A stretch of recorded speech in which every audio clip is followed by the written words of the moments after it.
Grosso. Vreme trece, vreme vine, toate-s vechi și nouă toate, ce e rău și ce e bine, tu te întreabă și s-o poate. Nu spera și nu ai teamă, ce val-cavalul trece, de te îndeamnă, de te cheamă, tu rămâi la toate rece. Multe trec pe dinainte, n-auzi, le sună multe, cine ține toate minte și ar sta să le asculte? Tu așează-te deoparte, regăsindu-te pe tine, când cu zgomote deșarte, vreme trece, vreme vine.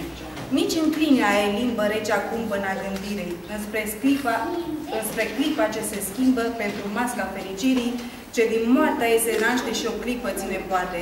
Pentru cine o cunoaște, toate-s vechi și nouă toate.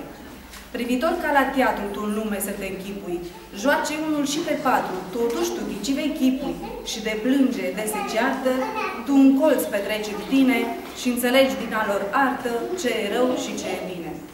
Viitorul și trecutul sunt afile două fețe, vede în capăt începutul cine știe să le învețe.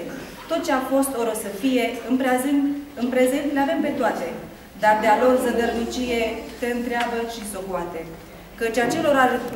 Căci acelorași mijloace se supun câte există și de mii de ani încoace lumea e veselă și tristă. Alte măști, aceeași piesă, alte guri, aceeași gamă, amăgite atât de adese, nu spera și nu ai teamă.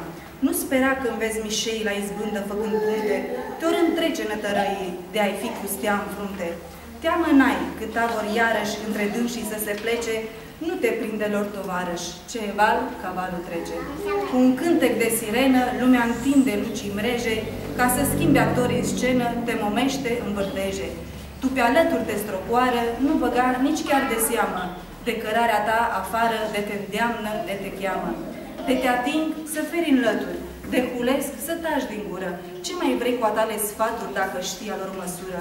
Zică toții ce vor să zică, treacă în lume cine o trece, ca să nu îndrăgești nimică, tu rămâi la toate rece.